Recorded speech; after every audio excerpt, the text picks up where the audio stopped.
Hello students, welcome to our info education channel. আশা করি তোমরা সকলে ভালো আছো। আজকে আমরা আলোচনা করব ক্লাস 9-এর লিও তলস্তয়ের লেখা ইলিয়াস গল্পটি সম্পর্কে। এই গল্পের মূল বিষয়বস্তু কি, লাইন বাই লাইন আলোচনা করব এবং কোন কোন লাইনগুলো তোমাদের জন্য পরীক্ষার জন্য খুব গুরুত্বপূর্ণ এবং সেখান থেকে কী ধরনের প্রশ্ন হতে পারে সেই সমস্ত কিছু আলোচনা করব। এবং এই গল্পটি কোথা থেকে নেওয়া হয়েছে, কে তর্জমা করেছেন, সমস্ত কিছু নিয়ে আলোচনা করব। তার জন্য তোমাদেরকে ভিডিওটা সম্পূর্ণ দেখতে হবে। চলো তাহলে শুরু করা যাক। লিও তলস্তয় ইলিয়াস গল্পটি লিখেছেন মূল যে লেখক, তার নাম কি? লিও তলস্তয়। এই গল্পটি উৎস হলো কি? সিলেক্টেড স্টোরিজ গ্রন্থের স্টোরিজ ফর ইয়ং রিডার্স অধ্যায়ের ইলিয়াস গল্প। বোঝা গেছে? এটা তোমরা নোট ডাউন করে নেবে। কি? সিলেক্টেড স্টোরিজ গ্রন্থের স্টোরিজ ফর ইয়ং রিডার্স অধ্যায় থেকে এই ইলিয়াস গল্পটা নেওয়া হয়েছে। আর এটি বাংলায় তর্জমা করেছেন কে? মনীন্দ্র দত্ত বাংলায় তর্জমা করেছেন। তো লিও তলস্তয়ের ইলিয়াস গল্পের মূল হিরোই হচ্ছেন, মানে মূল নায়কই হচ্ছেন ইলিয়াস এবং তার স্ত্রী শামশেমাগি। তাদের দুজনের জীবনের কিভাবে উত্থান পতন ঘটেছে, তারা জীবনে কিভাবে উন্নতি করেছে এবং সেই উন্নতি থেকে কিভাবে তাদের ভাগ্যের চাকা ঘুরে গিয়ে বিপর্যয় নেমে এসেছে এবং তারা কিভাবে তাদের জীবনের সুখ খুঁজে পেয়েছে, সেই সমস্ত কিছু নিয়ে এই গল্পটার বিষয়বস্তু। তারা যতই ধন সম্পত্তি টাকা রোজগার করুক না কেন, তারা বিগত 50 বছর ধরে জীবনের কোনো সুখ খুঁজে পায়নি। কিন্তু 50 বছর পর তারা যখন সব কিছু হারিয়ে নিঃস্ব হয়ে গেছে, তখন তারা জীবনের আসল সুখ, আসল ভালো থাকা, তার মানে, তার অর্থ সমস্ত কিছু বুঝতে পেরেছে। এই নিয়ে গল্পের বিষয়বস্তু এটাই। চলো এবার আমরা লাইন বাই লাইন পড়তে শুরু করি। উফা প্রদেশে ইলিয়াস নামে একজন বাস্কির বাস করত। বাস্কির একটা উপজাতি। উফা প্রদেশের একটা উপজাতি হলো যে বাস্কির। সেই বাস্কির বাস করত কে? ইলিয়াস। তাহলে এখান থেকে প্রশ্ন হবে, দেখো লাইনটা আমি দাগ দিয়ে রেখেছি। ইলিয়াস কোথায় বাস করত? উফা প্রদেশে। তো এই লাইনটা হাইলাইট করবে তোমরা। তারপরে বলছে, ইলিয়াসের বিয়ের 1 বছর পর যখন তার বাবা মারা গেল, তখন সে না ধনী না দরিদ্র। 7টা ঘটকি, 2টো গরু আর 20টা ভেড়া, এই তার যা কিছু বিষয় সম্পত্তি। এই দুটো লাইন থেকে কি প্রশ্ন হবে? ইলিয়াসের বিয়ের কত বছর পর তার বাবা মারা গিয়েছিল? 1 বছর পর। বা ইলিয়াসের বিয়ের তার বাবার মারা যাবার পর তাদের সম্পত্তির পরিমাণ কেমন ছিল? 7টা ঘটকি, 2টো গরু আর 20টা ভেড়া, এই ছিল তাদের সম্পত্তি। কিন্তু ইলিয়াসের সুব্যবস্থায় তার সম্পত্তি কিছু কিছু করে বাড়তে লাগলো। মানে কি? ইলিয়াস এবং তার স্ত্রী কি করলো? যে কঠোর পরিশ্রম করতে করে তাদের কি সম্পত্তি বাড়াতে লাগলো। সে আর তার স্ত্রী সকলের আগে ঘুম থেকে ওঠে আর সকলের পরে ঘুমাতে যায়। সকাল থেকে রাত পর্যন্ত কাজ করে, ফলে প্রতি বছরই তার অবস্থার উন্নতি হতে লাগলো। এর মধ্য দিয়ে কি বোঝা যাচ্ছে? একটা কঠোর পরিশ্রম জীবনের কথা বোঝা যাচ্ছে। তারা নিজেদের সম্পত্তি উন্নতি করার জন্য, নিজেদের আয় বাড়ানোর জন্য তারা কি দিনরাত কঠোর পরিশ্রম করছে। কে? ইলিয়াস এবং তার স্ত্রী। তাহলে এখান থেকে প্রশ্ন হতে পারে, ইলিয়াস কিভাবে তার সম্পত্তির পরিমাণ বাড়িয়েছিল? ইলিয়াস এবং তার স্ত্রী কি সকলের আগে ঘুম থেকে উঠত এবং আবার সকলের পরে ঘুমাতে যেত। সকাল থেকে রাত পর্যন্ত তারা কী করতো, প্রচুর পরিশ্রম করে তাদের অবস্থার উন্নতি ঘটিয়েছিল। এইভাবে ৩৫ বছর পরিশ্রম করে সে প্রচুর সম্পত্তি করে ফেলে। তাহলে এখান থেকে প্রশ্ন হলো যে কত বছর পর সে প্রচুর সম্পত্তি করে ফেলে? ৩৫ বছর পর। তখন তার ২০০ ঘোড়া, ১৫০ গরু মোষ আর ১২০০ ভেড়া। ভাড়াটে মজুররা তার গরু ঘোড়ার দেখাশোনা করে। ভাড়াটে মজুরানীরা দুধ, দই, কুমিশ, মাখন আর পনির তৈরি করে। আচ্ছা, এখান থেকে আমি বলে রাখি, এখান থেকে প্রশ্ন হবে কি, তারা আগে বলি যে লাইনটা ব্যাখ্যা করি, যে ৩৫ বছর পর কঠিন পরিশ্রম করে কি ইলিয়াস অনেক সম্পত্তি করে ফেলে, এবং তারা ২০০ ঘোড়া, ১৫০ গরু মহিষ, ১২০০ ভেড়া, অনেকই প্রচুরই সম্পত্তি করে ফেলে। এটা তার অবস্থার উন্নতি বোঝাচ্ছে। এবার এখান থেকে প্রশ্ন হলো যে ৩৫ বছর পর ইলিয়াসের সম্পত্তির পরিমাণ কীরূপ ছিল? তখন উত্তর হবে এটা, ২০০ ঘোড়া, ১৫০ গরু মোষ আর ১২০০ ভেড়া। এখান থেকে আরও একটা প্রশ্ন হলো যে কুমিস কি? কুমিস কি? কুমিস হলো যে ঘটকির দুধ দিয়ে বানানো পানীয় জাতীয় এক প্রকার খাবার। এবার ঘটকি মানে কি? ঘটক মানে ঘোড়া, ঘটকি মানে স্ত্রী ঘোড়া। সেই স্ত্রী ঘোড়ার দুধ দিয়ে বানানো এক প্রকার পানীয় জাতীয় খাবারকে বলা হয় কুমিস। তারপরে দেখো, মোট কথা ইলিয়াসের তখন খুব বোলবোলা। এখান থেকে হলো যে প্রশ্ন আসে, বোলবোলাও শব্দের অর্থ কী? বোলবোলাও শব্দের অর্থ হলো হাঁক ডাক, নাম ডাক। তো এগুলো তোমরা নোট ডাউন করে নাও, আমি যেগুলোর মানে বলে দিচ্ছি। পাশের সকলে তাকে ঈর্ষা করে। তো আমরা সকলে জানি কোনো মানুষের উন্নতি মানুষ দেখতে পারে না। যখন একটা মানুষের উন্নতি হচ্ছে তখন অটোমেটিক তার আশেপাশের যে লোকজন আছে, সবার কথা বলবো না, কিন্তু আছে এমন লোকজন অনেক যে তারা মানুষের উন্নতি দেখতে পারে না। তো সেরকমই ইলিয়াসের আশেপাশের যারা ছিল তারা কি করলো, সকলেই ঈর্ষা পরান্বিত হয়ে পড়লো। মানে কি ঈর্ষা মানে কি জেলাস ফিল করতে লাগলো। বলে ইলিয়াস তো ভাগ্যবান পুরুষ, কোনো কিছুরই অভাব নেই, ওর তো মরবারই দরকার নেই। যে ইলিয়াস তো ভাগ্যবান পুরুষ, মানে এগুলো একটু ব্যঙ্গ করে তারা বলতে লাগলো, ওর কোনো কিছুরই অভাব নেই, ওর তো মরবারও দরকার নেই। মানে ওর এতই সম্পত্তি হয়ে গেছে যে ওর কোনো কিছুরই অভাব নেই। আমাদের ভিডিওগুলো যদি তোমাদের ভালো লেগে থাকে অবশ্যই তোমরা আমাদের চ্যানেলটাকে সাবস্ক্রাইব করবে এবং বেশি বেশি করে লাইক করবে এবং কমেন্ট করে জানাবে তোমাদের এই রিলেটেড আর কোন কোন ভিডিও লাগবে। এছাড়াও তোমাদের ক্লাস 9-এর আমি 2টো কবিতা পড়েছি, একটা নোঙর আর একটা কলিঙ্গ দেশের ঝড় বৃষ্টি। অবশ্যই ভিডিওগুলো গিয়ে তোমরা দেখে নেবে এবং লিঙ্ক আমি ডেসক্রিপশানে দিয়ে দেবো।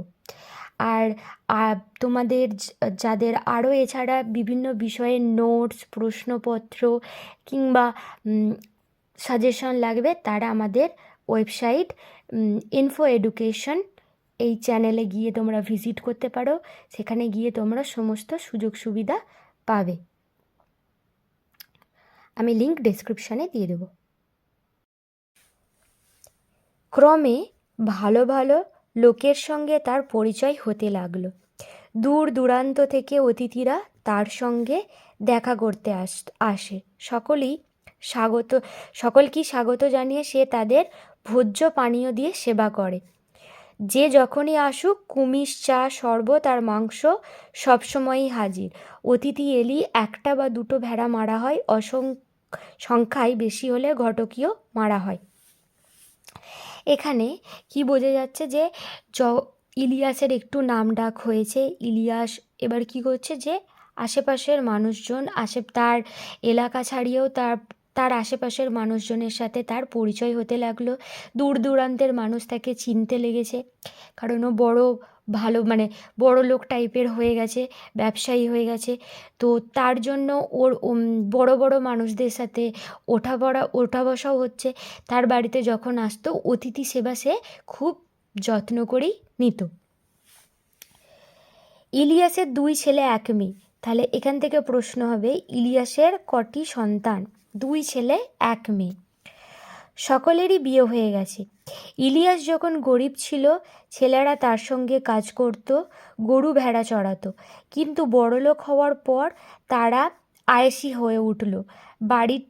বড়টি এক মারামারিতে পড়ে মারা গেল। ছোটটি এমন এক ঝগড়াটে বউ বিয়ে করলো যে তার বাপের আদেশই অমান্য করতে শুরু করলো। ফলে ইলিয়াসের বাড়ি থেকে তাদের তাড়িয়ে দেওয়া হলো। এখানে কি বলছে যে ছেলেদের বর্ণনা দিয়েছে। বড় ছেলে যে যখন তারা গরিব ছিল কি ছেলেমেয়েরা সবাই তাকে সাহায্য করতো, কিন্তু যখন বড়লোক হলো তখন কি হলো, তার বড় ছেলে হলো যে মারামারিতে পড়ে মারা গেল, এবং ছোট ছেলে কি হয়েছে, তার বউয়ের কথা শুনে বাবা মায়ের সাথে অশান্তি করতো, এবং ইলিয়াস সেটা দেখতে না পেরে তার ছেলেকে আলাদা করে দিয়েছিল এবং তার সম্পত্তি থেকে কিছুটা দিয়েও দিয়েছিল। পরের লাইন আছে, ইলিয়াস তাকে একটা বাড়ি দিল, কিছু গরু ঘোড়াও দিল, ফলে ইলিয়াসের সম্পত্তিতে টান পড়ল। এই যে এখান থেকে হলো যে ইলিয়াসের পতন স্টার্ট হলো। তারপরই ইলিয়াসের ভেড়ার পালে মোড়ক লেগে অনেকগুলো মরে গেল। তার পরের বছর দেখা দিল দুর্ভিক্ষ, খড় পাওয়া গেল না একেবারে, ফলে সে বছর শীতকালে অনেক গরু মোষ না খেয়ে মরল। তারপর কিরবিজরা তার সবচাইতে ভালো ঘোড়াগুলো চুরি করে নিয়ে গেল। এখান থেকে প্রশ্ন আসে, কিরবিজ কারা? কিরবিজ হলো এক প্রকার উপজাতি, যারা হলো যে দস্যু, চুরি ধান্দা এসব করতো, মানে বদমাশ টাইপের লোক কিরবিজ। ইলিয়াসের অবস্থা খারাপ হয়ে পড়ল। যত তার অবস্থা পড়তে লাগলো ততই তার শরীরের জোর কমতে লাগলো। তাহলে এখান থেকে প্রশ্ন, ইলিয়াসের অবস্থা খারাপ হয়ে পড়ল কিভাবে? তো এখান থেকে স্টার্ট করতে হবে, এবার এই পর্যন্ত বলতে হবে। যত তার অবস্থা পড়তে লাগলো ততই তার শরীরের জোরও কমতে লাগলো। এমন করে 70 বছর বয়সে ইলিয়াস বাধ্য হয়ে তার পশমের কোট, কম্বল, ঘোড়ার জিন, তাঁবু এবং সবশেষে গৃহপালিত পশুগুলোকে বিক্রি করে দিয়ে দুর্দশার একেবারে চরমে নেমে গেল। তাহলে সে দুর্দশার একদম চরমে কবে নেমে গিয়েছিল? তার যখন 70 বছর বয়স হয় তখন। আসল অবস্থা বুঝে উঠবার আগেই সে একেবারে সর্বহারা হয়ে পড়ল। ফলে বৃদ্ধ বয়সে স্বামী স্ত্রী অজানা লোকের বাড়িতে বাস করে, তাদের কাজ করে খেতে হতো। সম্বলের মধ্যে রইল শুধু কাঁধে একটা বোঁচকা। আচ্ছা, বোঁচকা শব্দের অর্থ কি এখানে পড়বে? বোঁচকা শব্দের অর্থ হলো যে কাপড়ের থলি বা পুটলি। তাতে ছিল একটা লোমের তৈরি কোট, টুপি, জুতো আর বুট। ইলিয়াসের বোঁচকার মধ্যে কি ছিল? আর বৃদ্ধা স্ত্রী শামশেমাগি, এবং তার সঙ্গে আর কি ছিল? তার স্ত্রী। বিতাড়িত পুত্র অনেক দূর দেশে চলে গেছে, মেয়েটিও মারা গেছে। তার মানে এখানে ইলিয়াসের 3 ছেলে মেয়ের মধ্যে 1 ছেলে এবং 1 মেয়ে মারা যায়, এবং তার যে ছোট ছেলে ছিল তাই ছেলেকেও সে তাড়িয়ে দেয়, সেও অনেক দূর চলে গেছিলো। তার মানে ইলিয়াস এবং তার স্ত্রীকে দেখাশোনা করার মতো আর কেউ নেই। বৃদ্ধ দম্পতিকে সাহায্য করবার তখন কেউ নেই। এই পর্যন্ত পড়ে আমরা কি বুঝলাম? এই পর্যন্ত পড়ে আমরা বুঝলাম যে ইলিয়াস একসময় খুবই না গরিব না বড়লোক ছিল। সে কঠোর পরিশ্রম করেছে এবং তার স্ত্রী দুজনে মিলিতভাবে কঠোর পরিশ্রম করে তাদের সম্পত্তি একটু একটু করে বাড়িয়ে তারা বড়লোক হয়েছিল। এবং তারপরে কি হলো, তাদের ভাগ্যের চাকা এমনভাবে ঘুরে গেল যে তারা সব কিছু বিক্রি করে এখন পথে বসে গেছে। তার বড় ছেলে মারা গেল, ছোট ছেলেকে সম্পত্তি ভাগ করে দিল, মোড়ক লাগলো, কিরবিজরা চুরি করে নিয়ে চলে গেল, দুর্ভিক্ষ আসলো। সব কিছুতে কী হলো যে সে একটু একটু করে নিঃস্ব হতে হতে একদম সব কিছুই নিঃস্ব হয়ে গেল এবং সে এখন রাস্তায় নেমে পড়েছে। সে এবং তার স্ত্রী এবং তাদেরকে দেখার মতো এখন কেউই নেই। এমতো অবস্থায় দেখো কি হচ্ছে, মোহাম্মদ শাহ নামে এক প্রতিবেশীর করুণা হলো বুড়ো বুড়ির জন্য। সে নিজে ধনীও নয়, গরিবও নয়, তবে থাকতো সুখে আর লোকও ভালো। মানে কি হচ্ছে, পৃথিবীতে সমস্ত মানুষ তো আর খারাপ নয়, কিছু কিছু মানুষ থাকে তারা ভালো, তারা সত্যি পরোপকার করে বিনা স্বার্থে। সেরকমই একজন মানুষকে ইলিয়াসের প্রতিবেশী মোহাম্মদ শাহ, সে কি করলো, তার প্রতিবেশী ইলিয়াস এবং তার স্ত্রীকে কি আশ্রয় দিল। ইলিয়াসের অতিথি বাৎসল্যতার কথা স্মরণ করে তার দুঃখ হলো। বলল, ইলিয়াস, তুমি আমার বাড়ি এসে আমার সঙ্গে থাকো, বুড়িকেও নিয়ে এসো, যতটা ক্ষমতায় কুলোয়। গ্রীষ্মে আমার তরমুজের খেতে কাজ করবে আর শীতকালে গরুগুলোকে খাওয়াবে। শামসেমাগিও ঘটকগুলিকে দুইতে পারবে, কুমিজ তৈরি করতে পারবে। আমি তোমাদের দুজনের খাওয়া পড়া দেব, এছাড়া যদি কখনো কিছু লাগে বলবে, তাও দেব। কি করলো যে মোহাম্মদ শাহ ইলিয়াস এবং তার স্ত্রীকে আশ্রয় দিলেন এবং তাদের খাওয়া দাওয়া, পোশাক সমস্ত কিছু এবং বাড়তি তাদের যদি কিছু লাগে সেটাও দেবে বলে জানান। ইলিয়াস প্রতিবেশীকে ধন্যবাদ দিল। সে আর তার স্ত্রী মোহাম্মদ শাহর বাড়িতে ভাড়াটে মজুরের মতো কাজ করে খেতে লাগলো। প্রথমে বেশ কষ্ট হতো, কিন্তু ক্রমে ক্রমে সব সয়ে গেল। যতটা পারত কাজ করত আর থাকতো। বুড়ো বুড়িকে রেখে মোহাম্মদ শাহরও লাভ হলো, কারণ নিজের একদিন মনিব ছিল বলে সব কাজই তারা ভালোভাবে করতে পারত।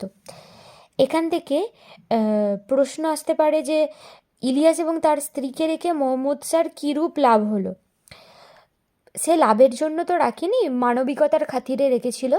তবু এই প্রশ্নটা যদি আসে তো তার হলো যে সমস্ত ধরনের কাজকর্ম ইলিয়াস এবং তার স্ত্রী করত এবং তারা নিজের আইডিয়াটি করতে পারত, কারণ সে সমস্ত কাজকর্ম তারা আগেও করে এসেছে। তাই তাছাড়া তারা অলস নয়, সাধ্য মতো কাজকর্ম করত। তবু এই সম্পূর্ণ মানুষ দুটি দুরবস্থা দেখে মোহাম্মদ শাহর দুঃখ হতো। একদিন মোহাম্মদ শাহর একদল আত্মীয় অনেক দূর থেকে এসে তার বাড়িতে অতিথি হলো। তাদের মধ্যে একজন ছিলেন মোল্লা। তাহলে এখান থেকে প্রশ্ন আসতে পারে, মোহাম্মদ শাহর অতিথিদের মধ্যে একজন অতিথির নাম কি? মোল্লা। মোহাম্মদ শাহ ইলিয়াসকে একটা ভেড়া এনে মারতে বলল। ইলিয়াস তার চামড়া ছাড়িয়ে সেদ্ধ করে অতিথিদের কাছে পাঠিয়ে দিল। অতিথিরা খাওয়া দাওয়া করলো, চা খেলো, তারপর কুমিজ হাতে হাত দিল।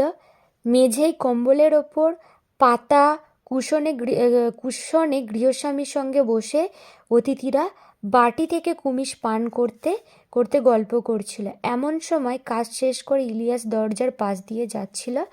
তাকে দেখতে পেয়ে মোহাম্মদ শাহ অতিথিদের বলল, দরজার পাশ দিয়ে যে বুড়ো মানুষটি চলে গেল তাকে আপনারা লক্ষ্য করেছেন কি? মানে এখানে মোহাম্মদ শাহ তার অতিথিদের সঙ্গে গল্প আলাপ করছিল এবং গল্প আলাপ করতে করতে যখন ইলিয়াস দরজার পাশ দিয়ে যায় তখন মোহাম্মদ শাহ তার অতিথিদেরকে ডেকে বলছেন যে দরজার পাশ দিয়ে যে ব্যক্তিটা চলে গেল তাকে কি আপনারা লক্ষ্য করেছেন? একজন বলল, আমি তাকে দেখিনি, কিন্তু ওর মধ্যে বিশেষ করে দেখবার কিছু আছে নাকি? মানে বলছেন যে আমি তো কিছু লক্ষ্য করিনি বা দেখিনি, কিন্তু বিশেষ কিছু লক্ষ্য করার মতো আছে নাকি, যেমন আমরা বলে থাকি। বিশেষত্ব এই যে একসময় সে এই তল্লাটে সবচেয়ে ধনী ছিল, নাম ইলিয়াস। নামটা আপনারাও হয়তো শুনে থাকবেন। বলছে বিশেষত্ব এই যে তিনি এই তল্লাটের এক সময় ছিল সব থেকে ধনী ব্যক্তি। নামটা আপনারাও হয়তো শুনে থাকবেন। অতিথি বলল, নিশ্চয়ই, না শোনবার জো কি? লোকটিকে কখনো চোখে দেখিনি, কিন্তু তার সুনাম ছড়িয়েছিল বহুদূর। তখন অতিথিরা সবাই বলছে যে হ্যাঁ নিশ্চয়ই, অবশ্যই, আমরা তো এর ইলিয়াসের নাম শুনবো না এমন কি হয়ে থাকে? তার তো প্রচুর নাম ডাক ছিল, কিন্তু ব্যক্তিটাকে আমরা কোনোদিনও সামনাসামনি দেখিনি, শুধু নামটাই শুনেছি, এই যা। তো আজকে এই পর্যন্তই। পরের পার্টে আমরা বাকিটা আলোচনা করব। এই ভিডিওটা তোমাদের ভালো লেগে থাকলে লাইক করবে, বন্ধুদের সাথে শেয়ার করবে এবং চ্যানেলে নতুন হয়ে থাকলে অবশ্যই সাবস্ক্রাইব করতে ভুলবে না।